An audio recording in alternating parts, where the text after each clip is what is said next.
Salut, bonjour et bienvenue sur cette chaîne Jujutsu Kaisen, j'espère que vous allez toutes et toutes bien. Aujourd'hui on se retrouve pour une petite vidéo un petit peu particulière, un petit concept que j'ai jamais fait sur cette chaîne, que j'ai jamais fait tout court d'ailleurs. C'est un combat fictif à 3 personnages. Un combat fictif où donc il y aura l'opposition entre Makora, Toji et Sukuna 15 doigts. En fait, pourquoi je fais ce combat fictif à 3 personnages? Eh bien pour la simple et bonne raison qu'en fait je me suis posé la question à un moment donné en relisant Jujutsu Kaisen, parce que c'est la deuxième fois que je relis Jujutsu Kaisen. La semaine dernière j'ai fini de relire Jujutsu Kaisen, et là j'ai repris ma relecture de Jujutsu Kaisen, donc c'est-à-dire que je suis reparti du tome 1, et en relisant Jujutsu Kaisen la dernière fois je me suis posé la question, mais en fait, qui est réellement le plus fort entre Toji et Sukuna 15 doigts? Et en fait, je me suis rendu compte que pour répondre à cette question, il était d'abord plus simple de répondre à la question qui est le plus fort entre Toji et Makora. Et ce serait une sorte de petit raccourci. Euh, Donc finalement, j'ai décidé de faire le combat Makora versus Toji versus Sukuna, Sukuna versus Makora versus Toji, Toji versus Sukuna versus Makora, vous le prenez dans le sens que vous voulez, mais je vais envie de faire un petit combat fictif à 3. On va d'abord présenter les 3 personnages, leurs capacités, leur niveau de puissance globale, etc. Et ensuite, on va les faire s'affronter. Alors déjà, Toji Zenin est le plus puissant Zenin de tous les temps, c'est le plus puissant du clan Zenin, de tous les membres du clan Zenin qui existaient, en tout cas de ceux qu'on connaît, bien qu'il soit complètement dépourvu d'énergie occulte, puisqu'il est complètement dépourvu d'énergie occulte, mais il reste complètement surpuissant, physiquement il est extrêmement puissant, et il reste un exorciste extrêmement fort, de manière générale, il reste quasiment invincible, hein. On parle de Toji Zenin comme le véritable monstre qui, même 12 ans après, traumatise encore le clan Zenin. 12 ans après sa mort, il traumatise encore le monde de l'exorcisme de par sa simple présence et la simple énonciation de son nom. On parle réellement d'un monstre qui a traumatisé le monde de l'exorcisme sans avoir aucune énergie occulte. Toji Zenin est complètement dépourvu d'énergie occulte et pourtant il reste quasiment invincible dans le monde de l'exorcisme. C'est juste incroyable.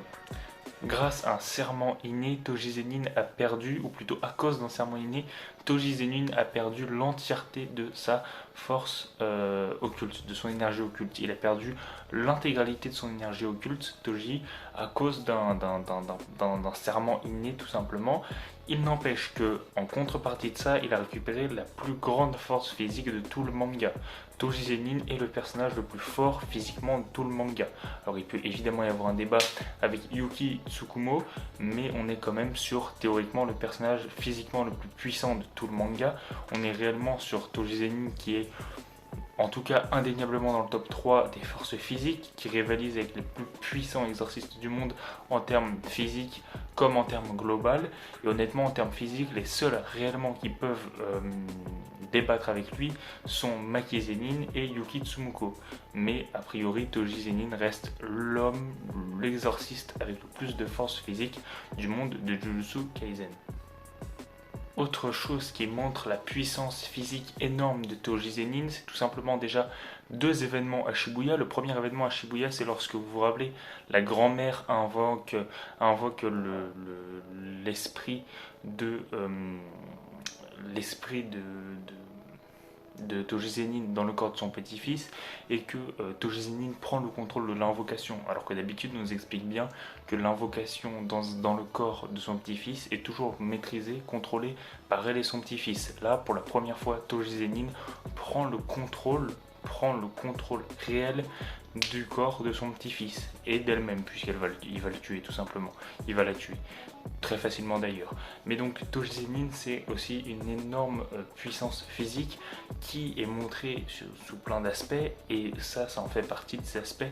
Toji Zenin qui littéralement est capable de prendre le contrôle d'un corps dans lequel il a été invoqué à Shibuya, mais il n'y a pas que ça, on a aussi le combat face à Dagon qui nous le montre bien, où Maki va littéralement se faire arracher l'arme des mains, et Maki, même si elle n'était pas à pleine puissance à ce moment-là, de par le fait qu'elle n'avait pas eu son power-up, et qu'elle n'avait pas encore vaincu le clan Zenin, Maki n'était pas encore à 100%, mais il ne s'était pas encore sacrifié, mais on avait déjà une Maki qui était très puissante physiquement, qui était bien plus puissante que des personnages comme Mei ou des personnages comme Nobara, etc. Et Toji Zenin lui a arraché l'arme très très facilement des mains. On l'a bien vu à Shibuya dans le combat face à Dagon. Maki était complètement choquée, et même elle dit mais comment ce gars-là peut avoir plus de force physique que moi? Parce que déjà à cette époque-là, elle avait une énorme force physique, et Toji Zenin a réussi à lui arracher l'arme des mains avec une facilité assez déconcertante. Donc à Shibuya, on nous montre encore plus que la force physique de Toji Zenin est son arme principale, et sa plus grande capacité, et qui fait partie du top 3 facilement, et que c'est certainement le personnage avec le plus de force physique de tout le manga. En termes de force brute, en termes de force pure, physique, Toji Zenin pour moi est celui qui en possède le plus. Alors non seulement Toji a une force brute incroyable, mais en plus de ça, on nous dit bien que Toji Zenin est un des personnages les plus rapides de tout Jujutsu Kaisen, par deux éléments assez concrets. Déjà, lorsqu'on rentre dans le passé de Satoru Gojo et qu'on a le premier combat entre Satoru Gojo et Toji Zenin, celui où Gojo finit par perdre, on nous explique bien que Toji Zenin, de par le fait qu'il est complètement dépourvu d'énergie occulte, mais aussi qu'il se déplace à une vitesse affolante, il est quasiment imperceptible aux yeux de Satoru Gojo. Satoru Gojo qui a le sixième œil qui est capable de détecter l'énergie occulte. Alors certes, parce qu'il ne possède aucune énergie occulte, il est très difficile à repérer, mais c'est aussi parce qu'il est très rapide. Il est extrêmement rapide, il se déplace avec une vivacité affolante qui surprend même Satoru Gojo. Donc ça c'est assez incroyable. Satoru Gojo qui, je le rappelle, possède quand même le sixième œil, et il est surpris par la vitesse de Toji Zenin.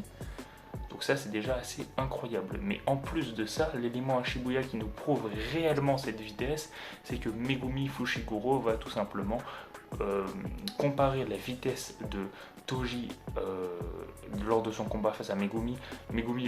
Lors de son combat face à Toji, Megumi va comparer la vitesse de Toji à celle de Sukuna.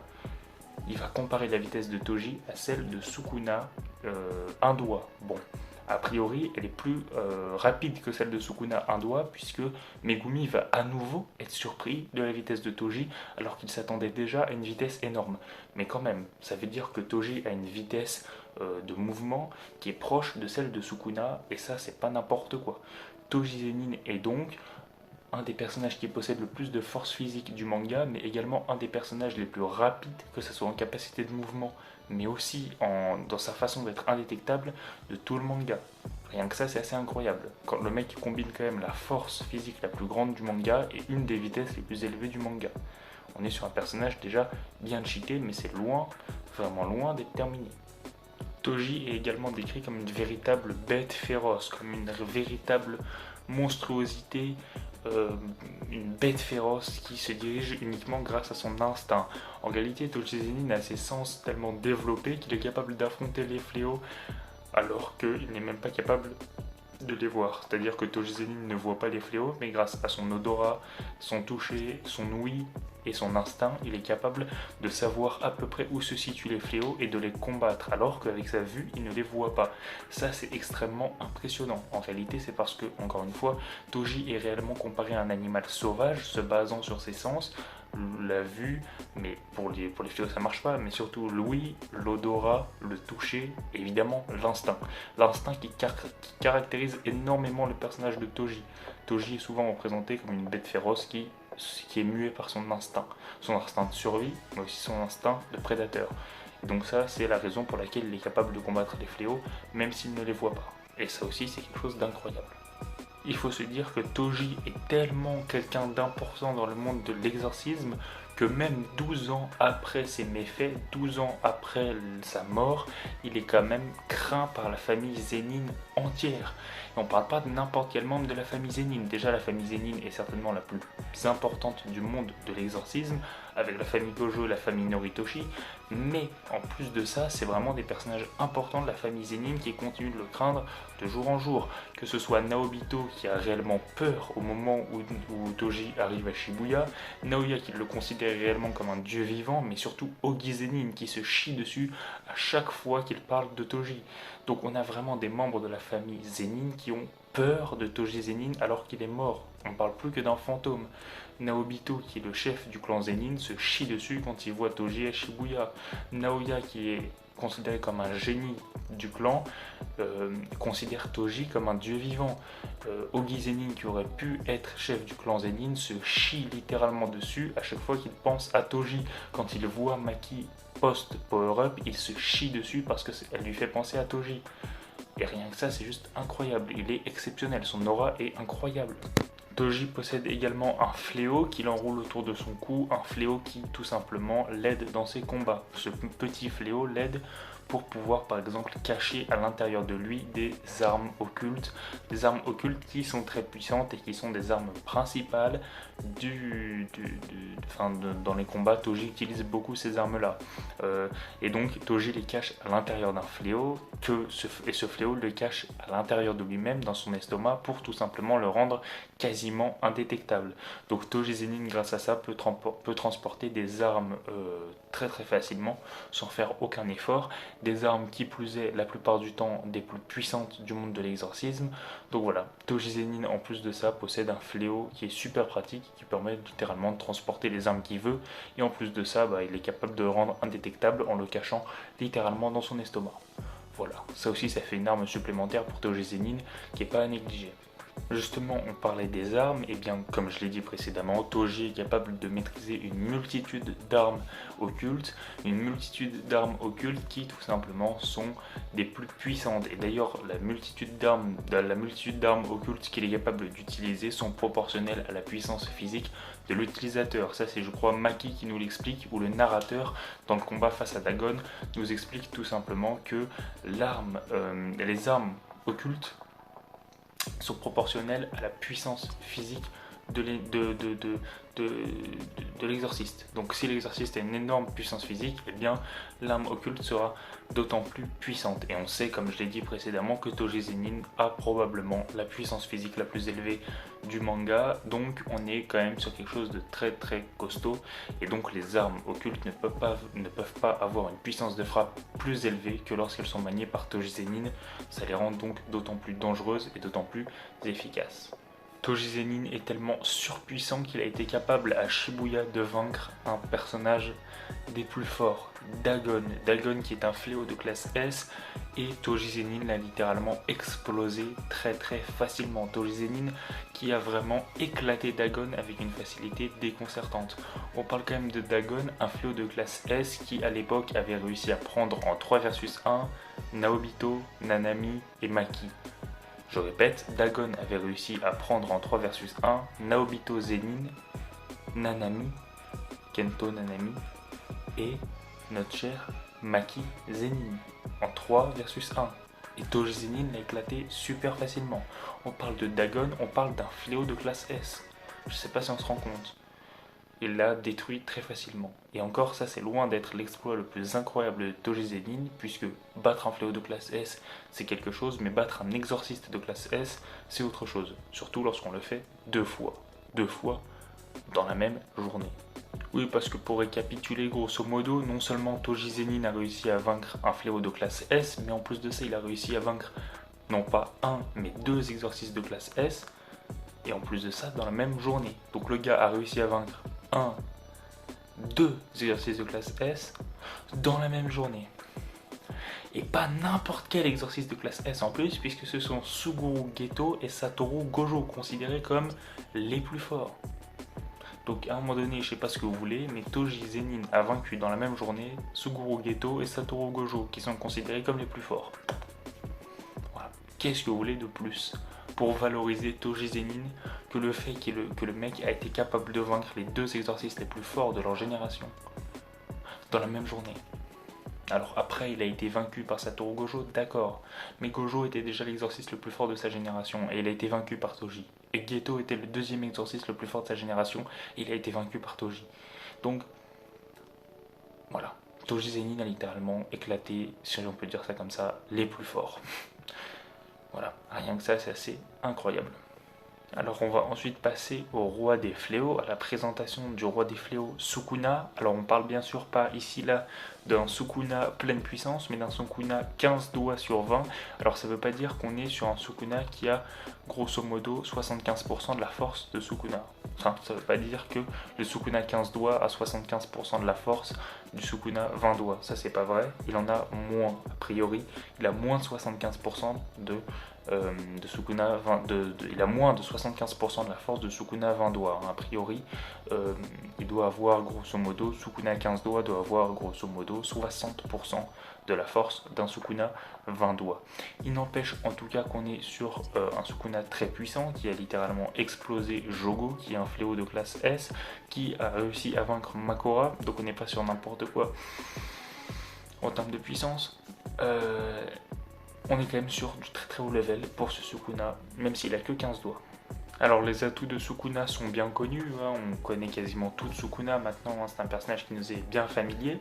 Il a déjà deux pouvoirs de découpe très puissants, dissection et lacération, qui sont des pouvoirs de découpe extrêmement puissants, qui sont capables de trancher clairement n'importe quoi. On l'a vu dans des multiples combats, c'était même capable de trancher des mecs comme Satoru Gojo.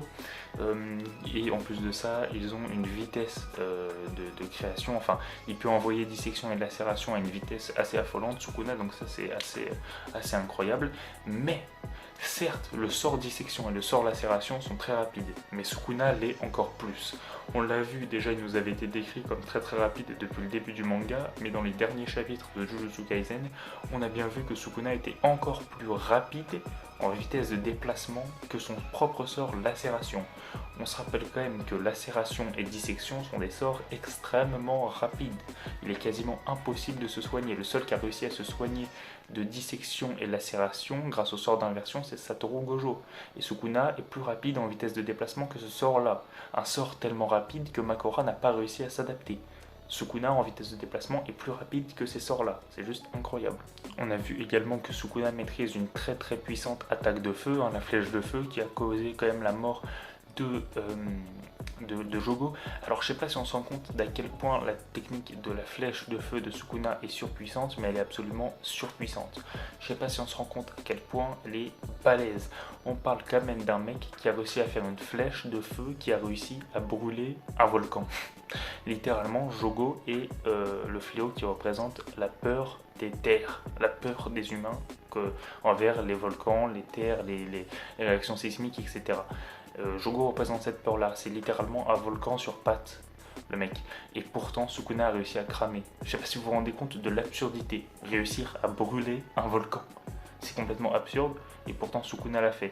Et ça montre bien la puissance colossale de la flèche de feu de Sukuna. C'est juste incroyable. Sukuna a quand même réussi à cramer un volcan. Rien que ça, c'est complètement fou. En plus de ça, Sukuna est clairement capable d'utiliser l'extension du territoire. L'extension du territoire qui est littéralement la marque des plus grands exorcistes, hein, tous les plus grands exorcistes. En tout cas, la capacité de faire l'extension du territoire, c'est vraiment une preuve de la puissance d'un personnage dans l'exorcisme. Sukuna est évidemment capable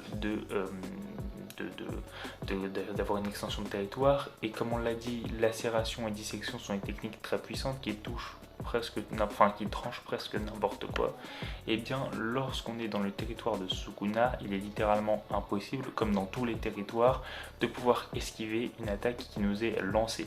Donc littéralement, lorsqu'on est dans l'hôtel démoniaque de Sukuna, il est littéralement impossible d'esquiver ces attaques dissection et lacération.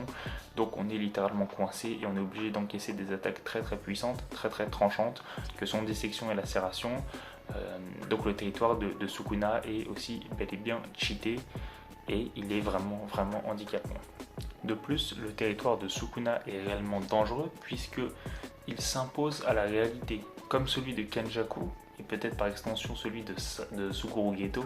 Le territoire de Sukuna ne connaît pas de barrière magique, il ne connaît pas de restrictions par les barrières occultes.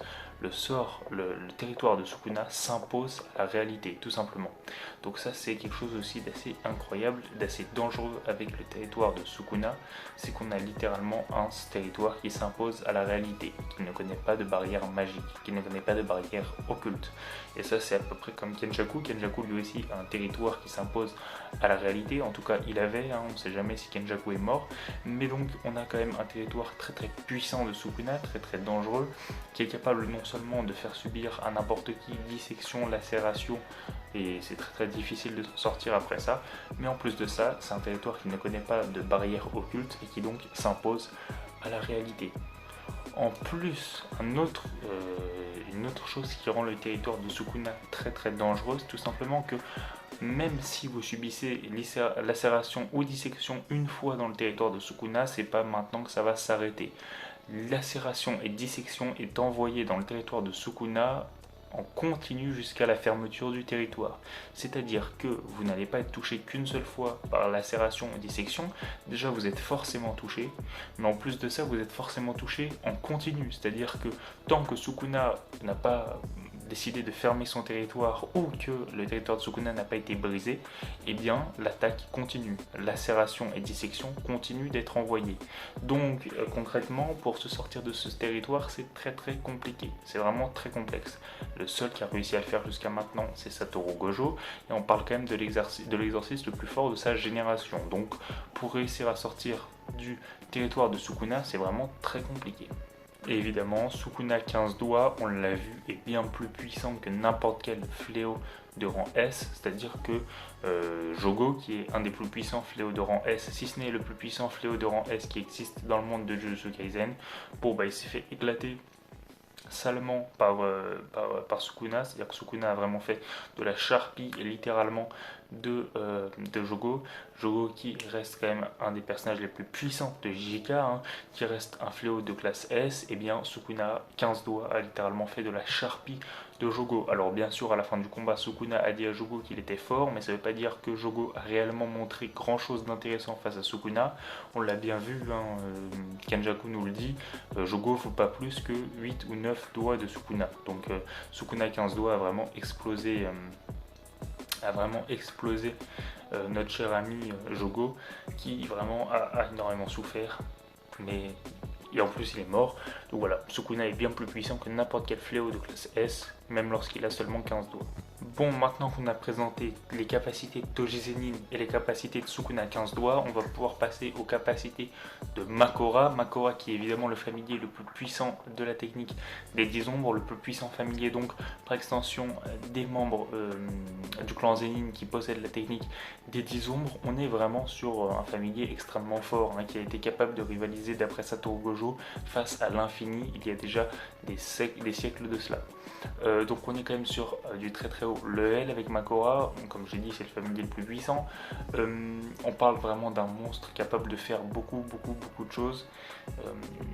D'ailleurs c'est ce pourquoi Sukuna s'est vraiment intéressé à Megumi, hein. Si Sukuna voulait réellement le corps de Megumi, c'est pour la technique des 10 ombres et donc par extension pour Makora. Donc oui, Makora est réellement surpuissant et on va pouvoir plus précisément s'intéresser à ses capacités vraiment cheatées.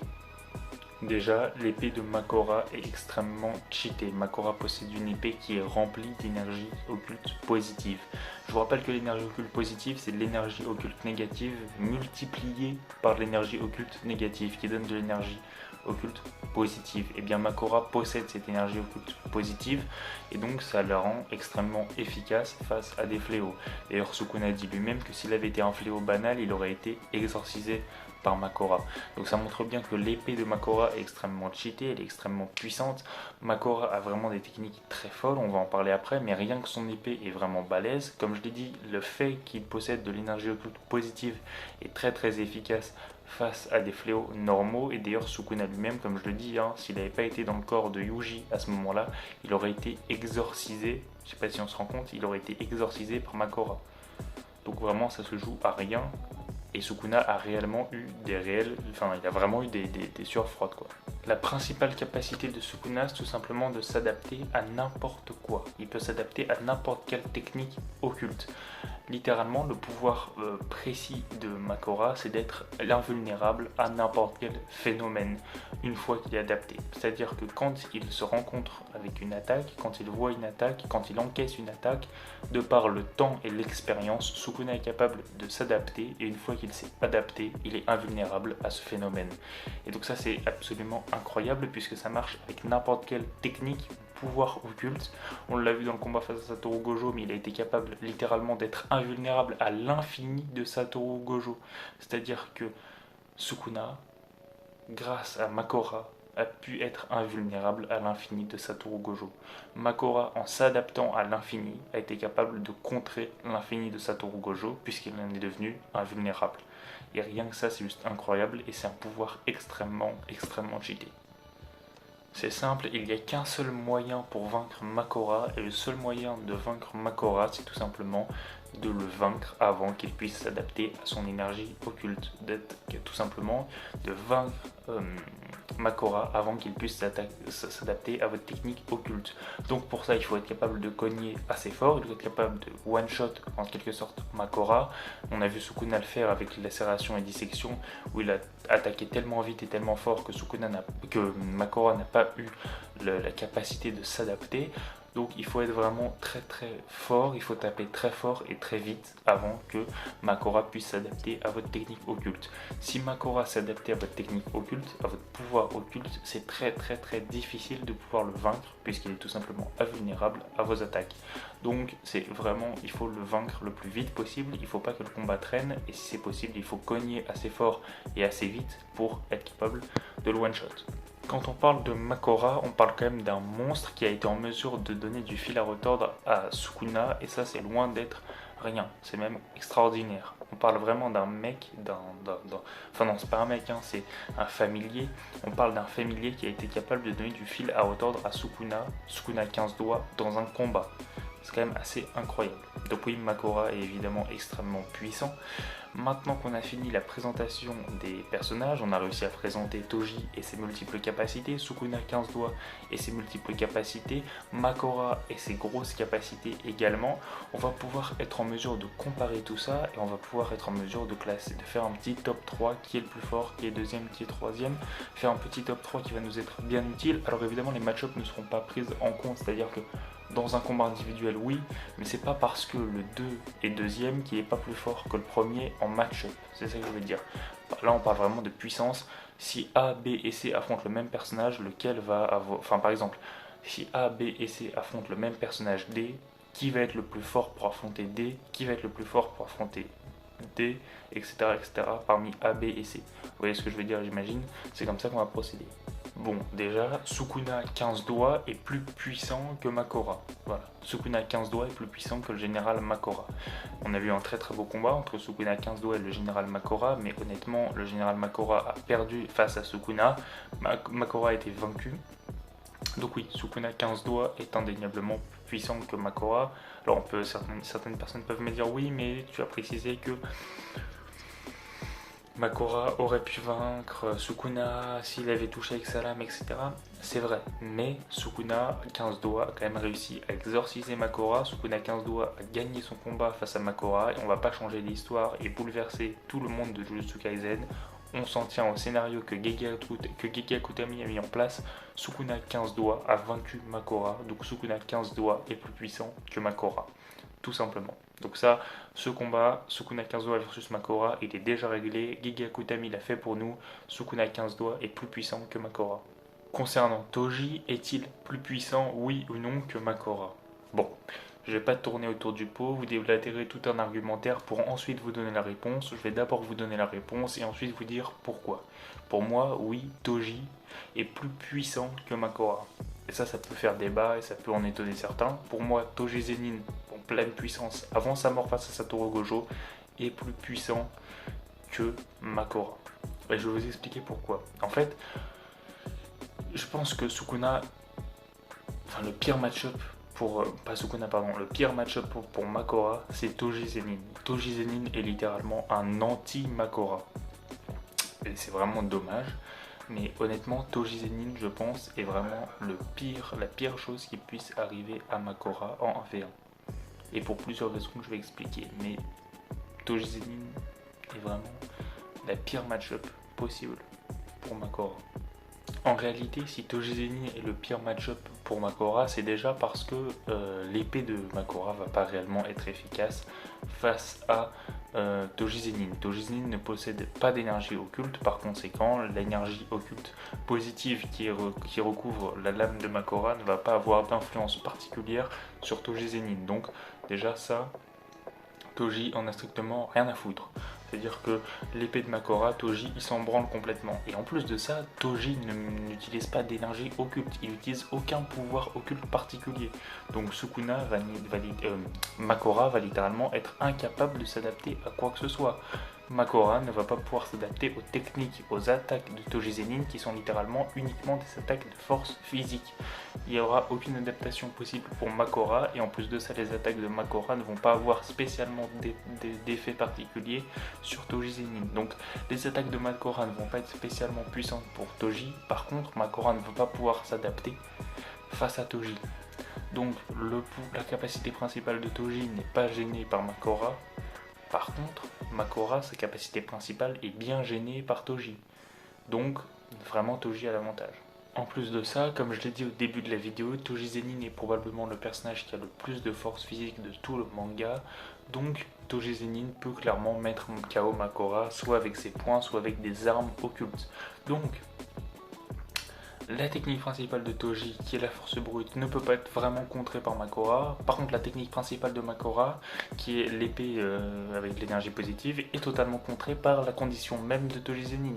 Et en plus de ça, Toji Zenin, même si Makora trouve un moyen pour s'adapter, et bien Makora va vraiment galérer à s'adapter, puisque Toji, je pense, va, même s'il peut parfois s'amuser un petit peu avec ses proies pour les tester, je pense que Toji Zenin peut clairement faire durer le combat. Enfin, le combat peut très vite être fini. Toji peut très vite mettre KO Makora avec ses poings ou avec des armes d'énergie occulte avant même que Makora ne s'adapte. Donc on peut clairement avoir un avantage pour Toji. Pour moi, Toji est plus puissant que Makora. Le plus fort des trois est donc soit Toji Zenin, l'homme le plus fort du monde, soit Ryomen Sukuna, le roi des fléaux. Et comme pour Makora versus Toji, je ne vais pas réellement faire durer le suspense, vous faire tout un argumentaire pour ensuite vous donner le résultat. Je vais d'abord vous donner le résultat, puis ensuite vous expliquer pourquoi. Et tout simplement, selon moi, Sukuna 15 doigts est quand même plus puissant que Toji Zenin. Je vais tenter d'expliquer pourquoi. Toji pour moi est un peu moins fort que Sukuna 15 doigts, franchement pas grand chose, et si ça avait été Sukuna 14 doigts, Toji aurait certainement gagné. Mais honnêtement ouais, Toji Zenin pour moi est un peu moins fort que Sukuna 15 doigts, j'ai réellement hésité. Les deux sont plus forts que Makora, Sukuna 15 doigts a gagné face à Makora, Toji Zenin selon moi aurait gagné face à Makora, donc les deux sont plus forts que Makora, donc ça peut pas être un argumentaire. Ça peut pas être un argument pertinent, mais du coup, ouais, pour moi, Sukuna 15 doigts reste un tout petit peu plus puissant que Toji Zenin. Je vais vous expliquer pourquoi. Alors, on sait que les deux sont beaucoup plus forts que n'importe quelle classe S, hein, ça on le sait. Ils sont beaucoup plus forts que n'importe quelle classe S, on est tous d'accord là-dessus. Il n'empêche que je trouve que Sukuna a plus facilement dominé Jogo. Sukuna a selon moi plus facilement dominé Jogo que Toji l'a fait face à Dagon, alors qu'on sait qu'en plus de ça, Jogo est 10 crans au-dessus de Dagon, en tout cas ce sont les paroles de Nanami, Nanami dit bien que Jogo est au moins 10 crans au-dessus de Dagon en termes de puissance, donc pour moi, Sukuna qui a plus facilement dominé Jogo que Toji face à Dagon, alors Toji n'a pas non plus galéré face à Dagon, mais je trouve que Sukuna s'est beaucoup plus amusé. Alors, on peut dire que Toji s'est amusé avec sa proie, hein, qu'il a fait durer un petit peu un petit semblant de combat, même si Dagon n'a rien pu faire. Je trouve que Sukuna s'est encore plus amusé avec Jogo, alors que Jogo est plus puissant que Dagon, et largement plus puissant que Dagon. Donc Sukuna pour moi c'est un tout petit peu plus amusé que Toji, alors qu'il avait un adversaire vraiment plus puissant. Et c'est pas moi qui l'invente, Jogo est vraiment plus puissant que Dagon. Ça c'est Nanami qui le dit. Donc ça peut être un argument. En conclusion, pour moi je dirais que Sukuna est plus puissant que Toji, qui est plus puissant que Makora. Tout simplement, voilà. Sukuna 15 doigts est plus fort que Toji, qui est plus fort que Makora. Voilà. Le top 3 c'est Sukuna 15 doigts tout en haut, Toji en 2 et Makora en 3. Et pour moi, Sukuna 15 doigts est vraiment un des personnages les plus forts de JJK, sans parler de Sukuna avec 20 doigts, hein, qui est le personnage le plus fort de Jujutsu Kaisen. Juste Sukuna avec 15 doigts, pour moi, les seuls personnages à pouvoir le battre sont Yuta Okotsu, Kenjaku et Satoru Gojo, tout simplement. En tout cas voilà, j'espère que cette petite vidéo vous aura un petit peu plus éclairci dans les rapports de force de Jujutsu Kaisen. Je sais pas si je referai des combats fictifs à 3 parce que c'est sacrément le bordel, non seulement à mettre en place mais aussi à expliquer. Mais peut-être que j'en referai plusieurs, si vous aimez ce style de vidéo, j'en referai peut-être des combats fictifs à 3. Mais encore une fois c'est très complexe à mettre en place et surtout à expliquer. Sur ce, si cette vidéo vous a plu, vous savez ce qu'il vous reste à faire. Moi je vous dis à très bientôt pour plein de nouvelles vidéos de Jujutsu Kaisen. C'est ciao.